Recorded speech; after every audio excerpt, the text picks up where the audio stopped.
dude, it's just being a little bit more straightforward in your in arrangements. You still remain very, very brutally heavy, but make it just a little bit more memorable in the way that the chorus lines, you remember the chorus lines a little clearer, and things like that we did originally, and that's what sort of sparked a lot of the stuff that happened after us. But because everything else went big, we kind of went, well, fuck that, you know. I think a song like American Refugee is real old school. Yeah. It's got memorable chorus. It should be on the radio. Yeah. Yeah, it should be on the radio, but Yeah. probably won't be. Which is cool. See, that to me is very, very cool. It's cool to have the songs that were, and we've been doing that somewhat all along. We've had songs like Show Me Your Tits, Knee High and Hair Pie. I mean, what these were was, they were very, almost accessible in their melodic and musical format, but the lyrics are completely and utterly unacceptable, for sure, for radio. So what that would do is, for the hardcore fans, it would be some of their favorite songs, but no one else would know about them, which is partially, and not partially, but actually the heart and soul of what heavy metal really is about, is being obscure, but yet at the same time being popular. And it's riding that rail and not falling on either side of it, which in my view is what Anvil has done for the last 30 years, is just kind of ride that little rail. Never get commercial enough for radio, never get too ridiculously heavy where it becomes completely unmelodic and unmusical. So as long as we kind of played that center ground, which is a dangerous place to be, because a lot of times it's the stuff on the either side that gets the big publicity, because they're doing something that, you know, like if you go right to the left of all the commerciality and stuff like that, you get the Bon Jovi sort of direction. That's not right for Anvil. Certainly going over to the Slipknot side of things is not Anvil either. So we have to we kept our identity,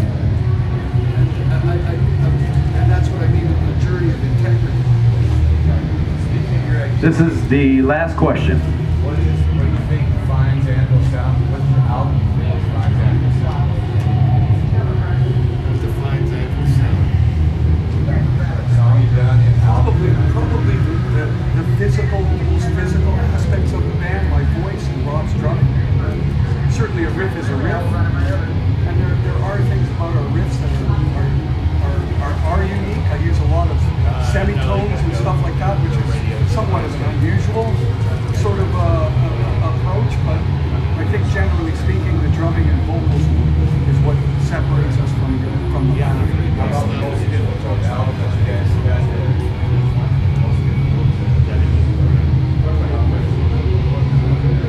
Sorry, can't hear you.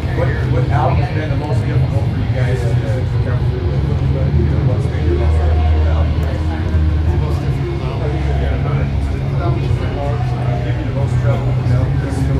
I never really look at it as a difficulty. Everything you do is everything we have ever done has been totally natural. It's never been contrived.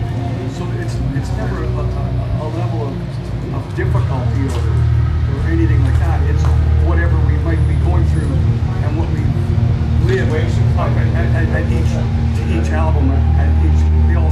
They're all different, and they all have different aspects about them, and so they should, you know. So I think that our environment and what was going on at the particular time remained relevant in those recordings, and they've kind of etched their way into our memories, whether as a fan or whether as the writers. So when I listen to my old records, they remind me of the days that I wrote it. And that's the same thing as the people who are listening to the records. When they listen to the Hard and Heavy album, they remember what they were doing in 1978 to 81, you know. But that's ultimately true about all music, because music is one of the only things that puts time and place into perspective. We probably wouldn't know how old we were if it wasn't for music. Ladies and gentlemen, give it up for Anvil. They'll hit the stage at 4:40. And tonight, after Anthrax, make sure you check out The Story. Thank you, guys. We appreciate it. No problem. Thank you. All right, man.